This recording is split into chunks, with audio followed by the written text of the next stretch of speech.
Assalamualaikum warahmatullahi wabarakatuh.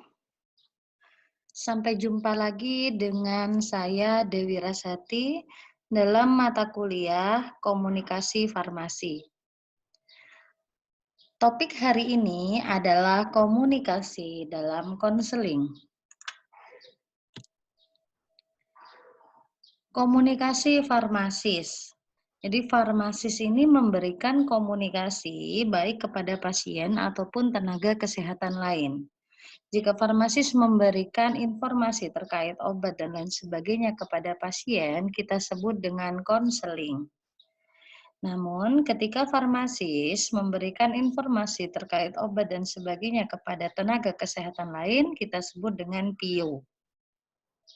Pemberian informasi obat. Konseling sendiri adalah proses untuk membantu pasien memperbaiki masalah penggunaan pemilihan obat dalam rangka tujuan pengobatan yang optimal. Tujuan dari konseling sendiri yaitu mewujudkan hubungan profesional antara farmasis dan pasien. Jadi memang seperti hubungan profesional karena memang tugasnya farmasis di sini adalah membantu pasien untuk meminum obat dengan benar dengan cara pemberian konseling. Yang kedua adalah mengenal dan menyelesaikan masalah pengobatan. Jadi konseling ini juga digunakan untuk menyelesaikan masalah pengobatan. Karena dalam konseling ini pasien biasanya memberikan keluhan-keluhan mereka terkait dengan obat yang telah mereka minum ataupun penyakit dan hasil diagnosa dari dokter. Yang ketiga adalah mengumpulkan informasi tentang tindakan terapeutik yang dilakukan. Jadi konseling ini juga seperti sharing, sehingga dengan sharing itu kita bisa mengumpulkan informasi. Tujuan konseling yang keempat adalah membimbing dan memberi pengetahuan penggunaan obat secara rasional. Jadi sesuai dengan perubahan paradigma ya, kita lebih ke pasien oriented. Jadi bukan hanya obat, tetapi pasiennya juga kita fokuskan, yaitu dengan cara pemberian KIE yang baik dan penggunaan obat yang rasional. Kemudian tujuan yang kelima adalah meningkatkan pasien quality of life ya. Jadi kualitas hidup dari pasien. Dengan harapan pasien akan berubah perilakunya menjadi perilaku yang lebih baik dan menjaga kesehatannya. Prinsip dasar konseling. Terjadinya korelasi atau hubungan antara pasien dengan farmasis sehingga terjadi perubahan perilaku pasien secara sukarela tanpa paksaan ya. Pendekatan dalam pelayanan konseling mengalami perubahan yang awalnya adalah medical model menjadi helping model. Jadi sekarang konseling itu lebih mengarah ke helping model. Apa perbedaan antara medical model dengan helping model? Jika dengan medical model itu kita komunikator itu cenderung menggurui ya. Jadi pasiennya pasif hanya mendengarkan saja. Kalau helping model ini pasiennya aktif. Helping model. Kemudian untuk medical model dasar kepercayaan ditunjukkan berdasarkan citra profesi. Oh iya, karena dia dokter, oh iya dia karena dia farmasis. Kalau helping model itu kepercayaan didasarkan dari hubungan pribadi yang berkembang setiap saat. Jadi memang sudah percaya, oh ya ini farmasis, mengenal obat, kemudian dengan adanya kita memberikan konseling secara kontinu, kepercayaan ini mulai tumbuh, gitu ya, dan berkembang setiap saat. Jadi ini lebih sifatnya lebih tahan, gitu ya, kepercayaannya lebih tahan daripada kepercayaan hanya berdasarkan citra profesi saja. Untuk medical model itu mengidentifikasi masalah dan menetapkan solusi. Sedangkan untuk helping model dia menggali dulu. Jadi menggali semua masalah dan memilih cara pemecahan masalahnya. Gitu. Jadi menggali. Jadi dengan menggali ini berarti diharapkan adalah informasi yang didapat memang benar-benar akurat gitu. Kemudian kalau medical model, ini pasien bergantung pada petugas kesehatan, tidak bisa mandiri. Sedangkan untuk helping model, pasien mengembangkan rasa percaya diri untuk memecahkan masalah. Jadi mulai mandiri. Gitu. Jadi pasien ini lebih percaya diri untuk memecahkan masalah kesehatannya. Jadi medical model di sini hubungannya seperti ayah dan anak. Bagaimana hubungan antara ayah dan anak? Ya, ayah itu berarti lebih apa, memberikan nasihat, menggurui ya, lebih ke karena memang lebih, pengalamannya lebih banyak, lebih ini jadi, seperti ayah dan anak harus memang menghormati dan menuruti apa yang disampaikan oleh ayah gitu. Sedangkan untuk helping model ini hubungannya seperti teman. Jadi, dengan pemberian konseling, dengan adanya helping model, kita ingin bahwa pasien itu merasa nyaman, dalam kondisi nyaman sehingga dia meluapkan segala permasalahannya dan lain sebagainya, sehingga kita bisa mencari pemecahan masalah tentang kesehatannya dengan lebih tepat. Jadi seperti itu. Jadi tidak ada yang ditutup-tutupi oleh pasien. Ini adalah helping model. Jadi untuk konseling saat ini lebih mengarah pada helping model. Sasaran konseling bisa pasien rawat jalan, bisa pasien rawat inap ya. Nah, tahapan konseling. Nah, bagaimana Bu Dewi untuk konseling itu? Jadi yang pertama pembukaan. Nah, pembukaan ini bagaimana? Ya pembukaan berarti ya assalamualaikum atau selamat pagi Bapak, selamat pagi Ibu, bagaimana kabarnya dan lain sebagainya. Kemudian setelah pembukaan bisa dilakukan dengan diskusi. Tahapan diskusi ini adalah tahapan untuk mengumpulkan informasi dan mengidentifikasi masalah. Kemudian dilanjutkan dengan diskusi untuk memecahkan masalah. Jadi di sini kita diskusikan bagaimana Bapak, jadi seperti ini, Bapak lebih memilih yang mana atau lebih lebih setuju dengan pemecahan masalah yang seperti apa gitu. Jadi diajak diskusi dengan harapan nanti kepatuhan pasien bisa meningkat. Kemudian memastikan pasien telah memahami informasi. Jadi nanti setelah kita memberikan pemecahan masalah itu, diputuskan untuk pemecahan masalahnya seperti apa, nanti kita kembalikan kepada pasien. Jadi, "Bagaimana tadi Bapak?" Ya, jadi seperti itu. Jadi untuk memastikan pasien itu memang memahami informasi yang telah kita berikan. Kemudian yang terakhir adalah menutup dan follow up gitu ya. Jadi, kesimpulannya seperti apa, kemudian ke depannya nanti bagaimana, gitu ya. Ini adalah tahapan konseling. Nah, konseling itu sebenarnya ada, untuk pasien rawat jalan, itu ada yang swamedikasi ya, pengobatan sendiri. Tapi ingat, untuk swamedikasi adalah khusus untuk obat-obatan bebas dan bebas terbatas. Untuk obat keras, narkotik, dan psikotropik kita tidak berhak untuk melakukan pengobatan sendiri gitu ya atau swamedikasi. Jadi swamedikasi itu lebih ke obat bebas dan bebas terbatas. Pengobatan sendiri ini paling banyak dilakukan untuk mengatasi gejala penyakit, ya panas, batuk, gitu, pilek, radang dan lain sebagainya. Lebih dari 60% masyarakat ini sebenarnya mempraktekkan adalah pengobatan sendiri. Lebih dari 80% masyarakat yang melakukan self medication ini biasanya mengandalkan obat-obatan modern. Nah, boleh-boleh saja gitu ya self medication gitu. Tapi ingat, ini adalah kemampuan yang harus dimiliki masyarakat yang melakukan swamedikasi atau self medication. Yang pertama masyarakat harus tahu jenis obat yang diperlukan gitu. Kalau untuk mengobati sendiri, jadi contoh adalah oh ya ini panas, berarti obat-obatnya apa saja gitu. Paracetamol atau bisa ibuprofen atau apa gitu.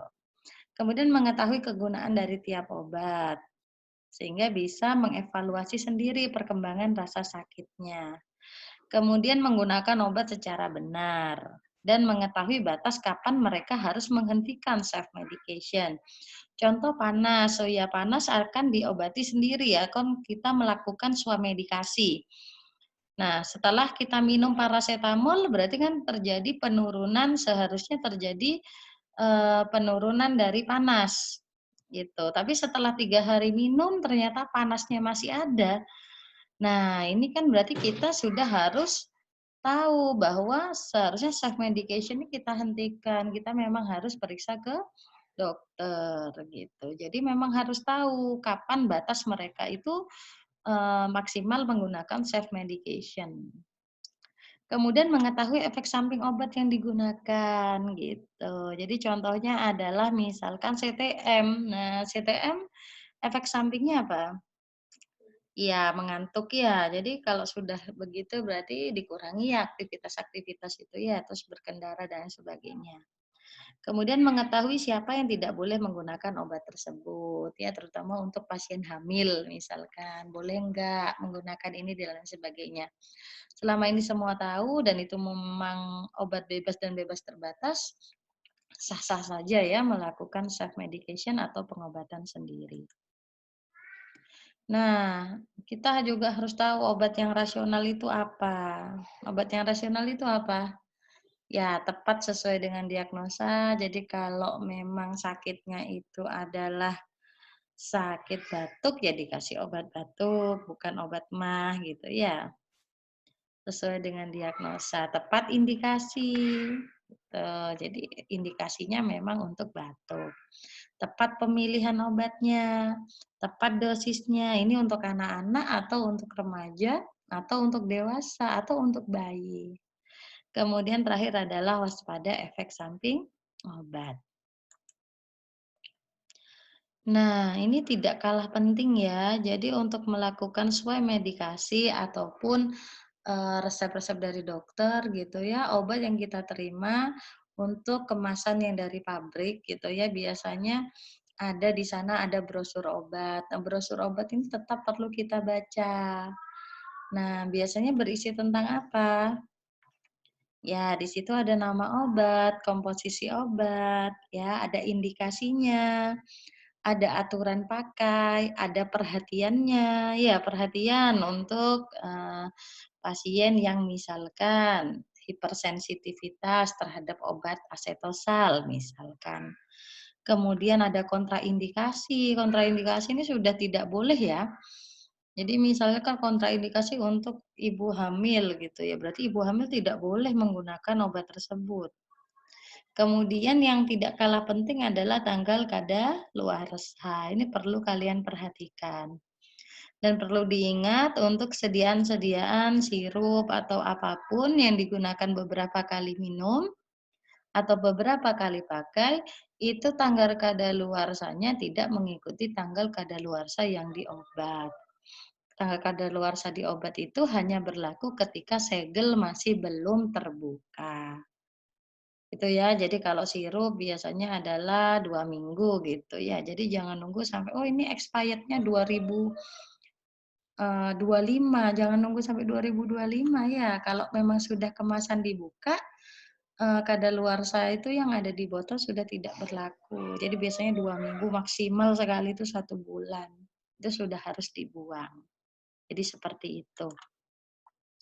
Kemudian hal yang perlu diperhatikan untuk menetapkan jenis obat, yang pertama gejalanya, kemudian ada tidak alerginya, kemudian kondisi wanitanya, kalau wanita gitu ya, kondisinya hamil atau tidak, sedang menyusui atau tidak, kemudian diet. Nah, ini juga perlu ini, kadang ada ini, oh dia lagi diet gitu ya, itu obat-obat tertentu.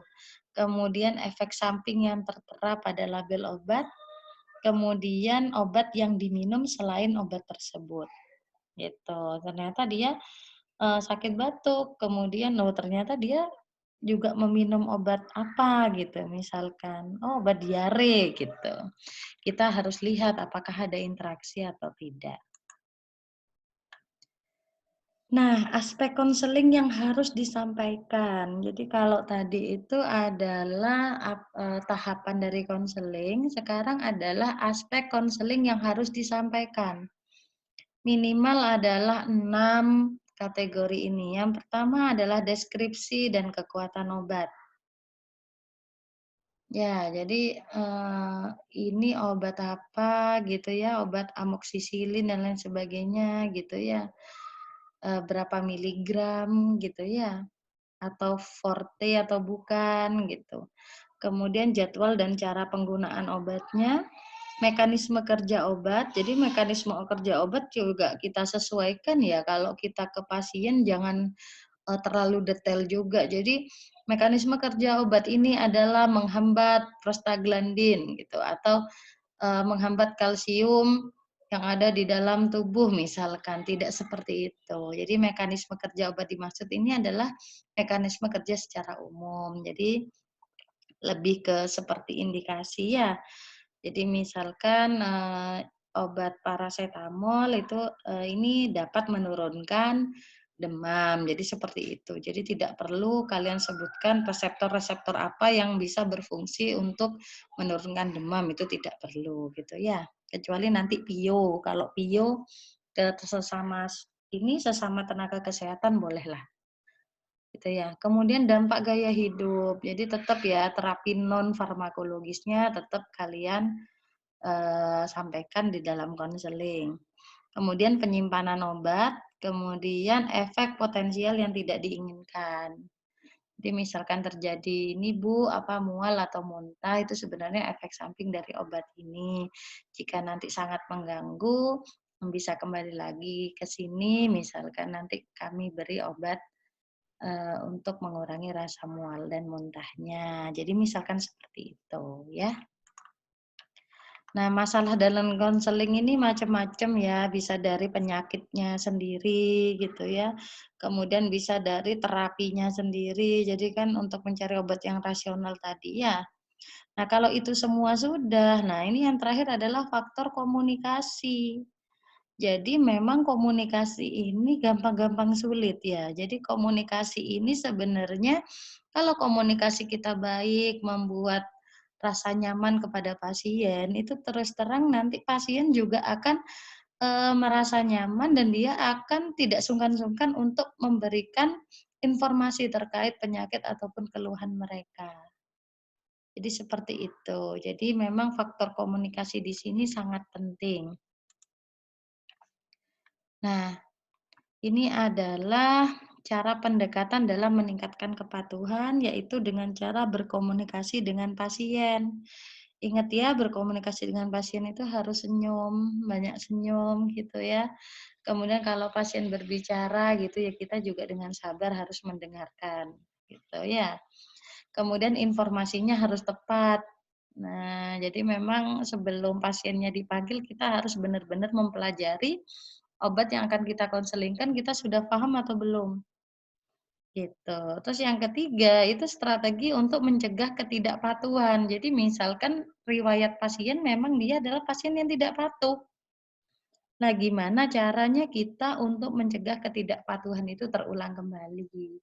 Bisa dengan cara kita meminta nomor telepon keluarganya atau apa, nanti keluarganya diingatkan atau apapun itu.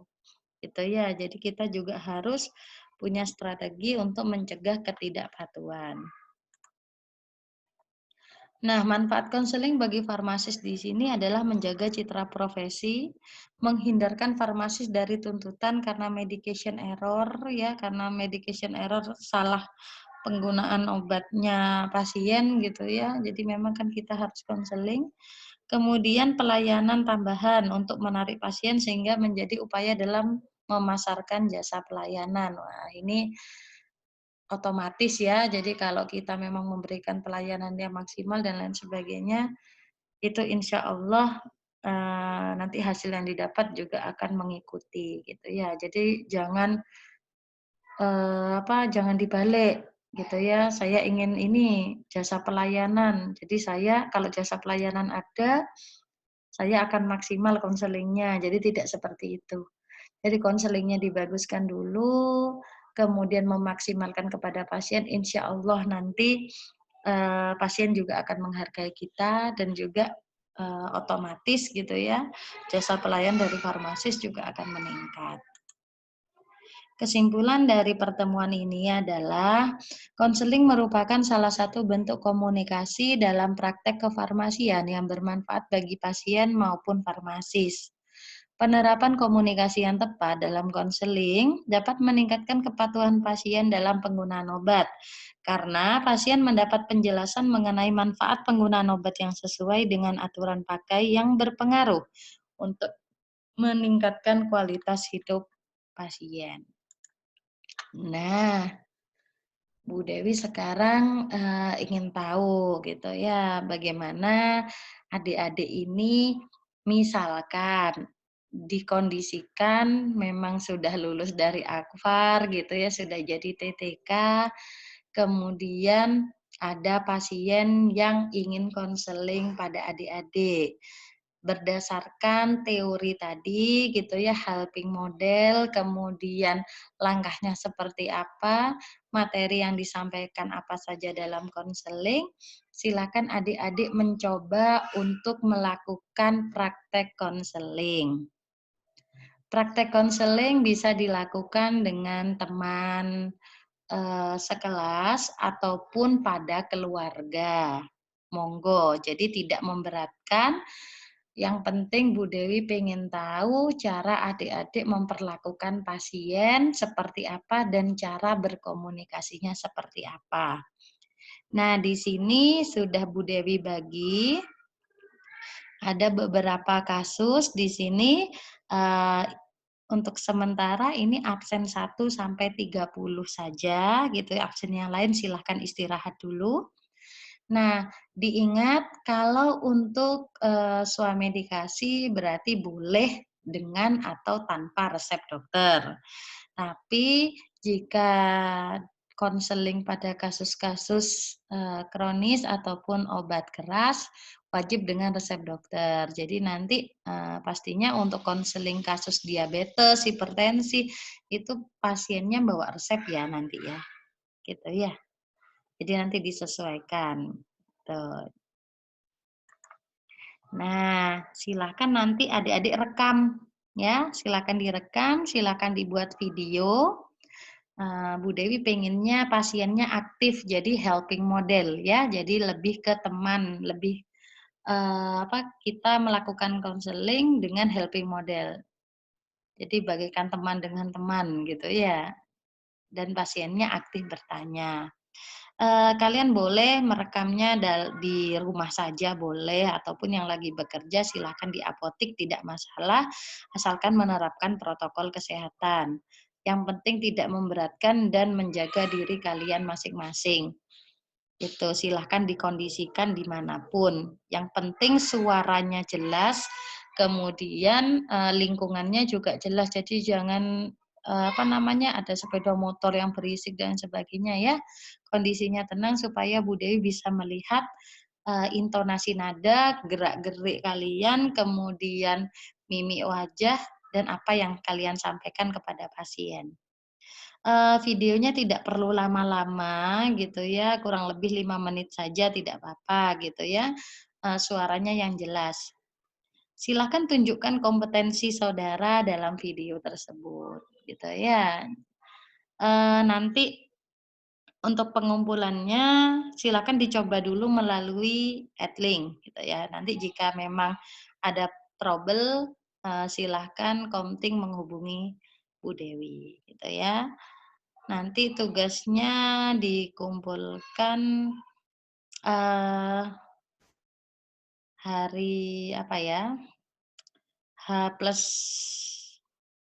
H+4 ya, 4 hari cukup ya untuk mengumpulkan video ya. Jadi 4 hari lagi, itu silakan nanti, itu maksimal pengumpulan video tersebut. Nah, sudah ada gambar bunga, berarti ini adalah slide terakhir dari pertemuan kita hari ini. Bu Dewi harap kalian bisa lebih memahami dengan komunikasi ini, kalian komunikasinya bisa lebih baik lagi, lebih sopan, lebih berkualitas gitu ya, dan memang tahu di mana kalian berada, dengan siapa kalian berkomunikasi, tolong disesuaikan, gitu ya. Semoga kalian semua sehat selalu, tetap semangat untuk belajar. Kita akhiri pertemuan hari ini. Wabillahi taufiq wal hidayah. Assalamualaikum warahmatullahi wabarakatuh.